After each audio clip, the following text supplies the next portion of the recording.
On December 27, 1952, just months after the end of the American occupation of Japan, a group of investors founded the Japan Helicopter and Aeroplane Transports Company. The country was rebuilding. Japanese civil aviation had been prohibited during the occupation and was taking its first steps. The company started with helicopters, literally. Its first commercial flight in February 1953 was a helicopter cargo service between Tokyo and Osaka. In December of that same year, the company achieved something historic, the first scheduled flight operated by a Japanese pilot in post-war Japan. It was a de Havilland Dove with capacity for 8 passengers. Regular passenger service began in February '54 on the same Tokyo-Osaka route that today receives hundreds of weekly flights. In '55, the fleet was expanded with Douglas DC-3s. In '57, the company changed its name to All Nippon Airways.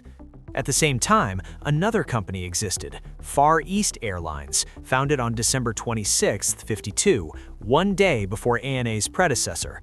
Far East began effective operations in January '54, also on the Tokyo-Osaka route, but with overnight cargo flights. In March '58, the two companies merged. The result was Japan's largest private airline, with a market capitalization of 600 million yen. The new All Nippon Airways inherited the IATA code NH from Nippon Helicopter and the logo from the larger company. During the '50s and '60s, the company grew rapidly. It introduced its first jet, a Boeing 727, in '64. It purchased the YS-11, the first post-war Japanese commercial aircraft. It expanded its domestic network from Hokkaido in the north to Kyushu in the south. But there was a problem. The Japanese Ministry of Transport had given Japan Airlines, the national carrier, a monopoly over scheduled international flights. ANA was confined to the domestic market. That changed in '86. The company finally received authorization to operate international routes. The first destinations were Guam, Los Angeles, and Washington. Then came Beijing, Hong Kong, Sydney, London, Paris, New York. The company that had started with helicopters and 8-seat aircraft now operated intercontinental wide-bodies.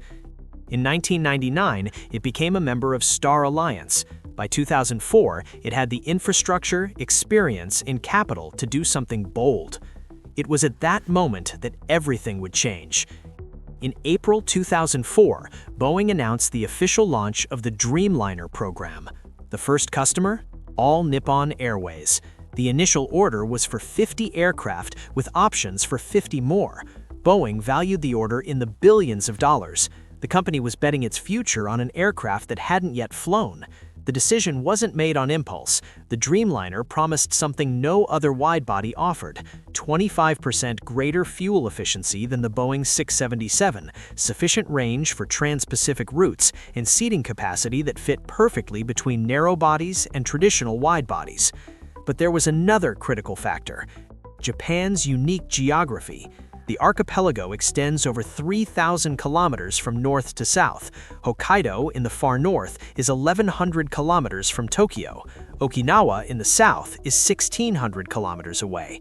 These distances are too long for turboprops, but too short to justify enormous widebodies like the 777. The new aircraft offered the right size, with operational economy that transformed marginal routes into profitable ones. For international connections, it enabled something revolutionary: direct flights from secondary Japanese cities to intercontinental destinations without needing to go through congested major hubs. The first delivery occurred on September 21, 2011. All Nippon Airways received the first Boeing 787 Dreamliner ever built in history. The first commercial flight was on October 26, 2011, a charter from Tokyo Narita to Hong Kong. But this was just the beginning of a transformation that would take years to materialize. Between 2011 and 2025, something remarkable happened.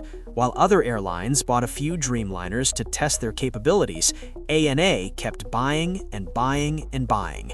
Each new aircraft that arrived was integrated into an increasingly complex and efficient network. What began as a strategic bet transformed into a competitive advantage impossible to replicate. The strategy had three fundamental pillars that explain why it worked so well.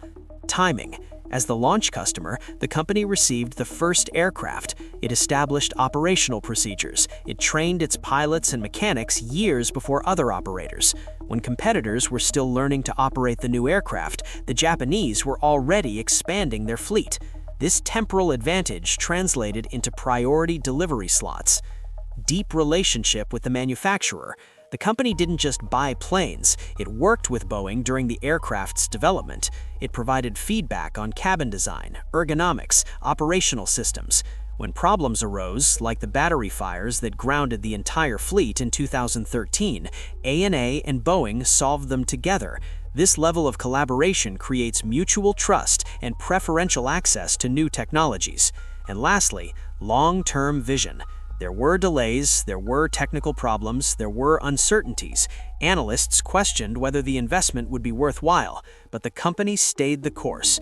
Year after year, new units arrived, the fleet grew, operational experience accumulated, and slowly the bet began to yield extraordinary results. ANA decided not just to buy many aircraft, it decided to operate all three variants of the Dreamliner. This choice created operational flexibility that no competitor possesses. Each version was designed for a specific mission, and together they form an integrated system of variable capacity. The 787-8 model is the smallest of the three, with capacity for 210 to 248 passengers in a two-class configuration. It was designed to replace the Boeing 767. The company operates 34 units of this variant, and for good reasons. The 787-8 offers a range of 13,530 kilometers, enough to fly from Tokyo to the US West Coast, but with 20% better operational economy than its predecessor. This allows operating long, thin routes, long distances with lower demand. Tokyo-Houston, for example, Tokyo-Brussels. These connections don't justify a 400-seat 777, but are perfectly viable with a 240-seat aircraft.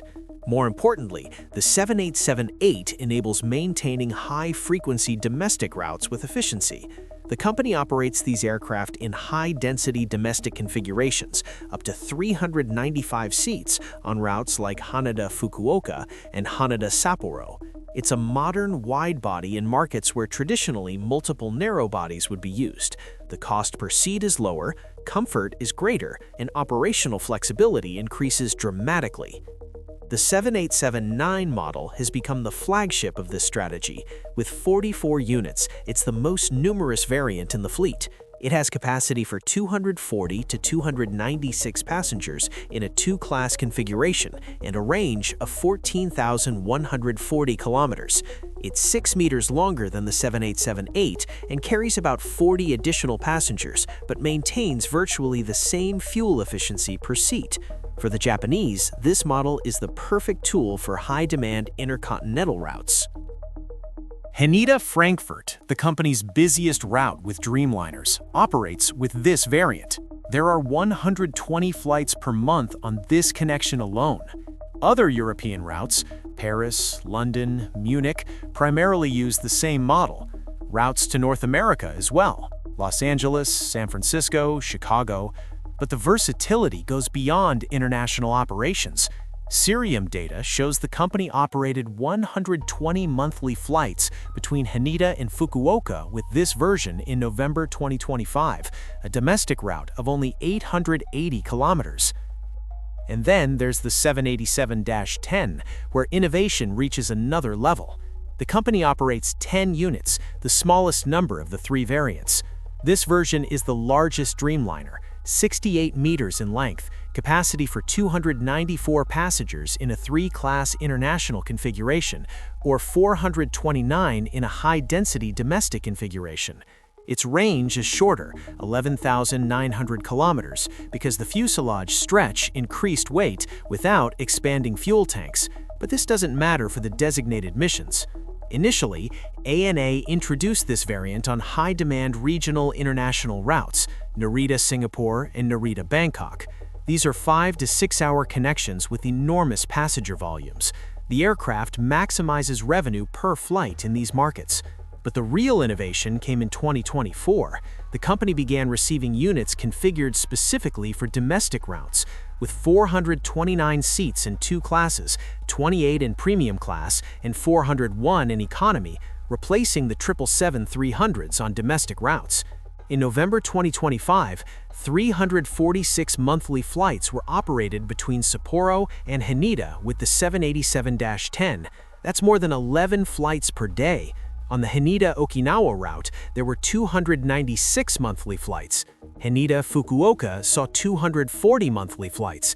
These are connections where demand is so concentrated that high-capacity wide-bodies are essential. But the true magnitude of this strategy only becomes clear when we look at the absolute numbers, and these numbers are impressive. All Nippon Airways operates in 2025 88 Boeing 787 Dreamliners. This represents more aircraft than American Airlines' entire 777 fleet, more than all the wide-bodies Virgin Atlantic currently has, and more than any other airline in the world has of any modern wide-body model.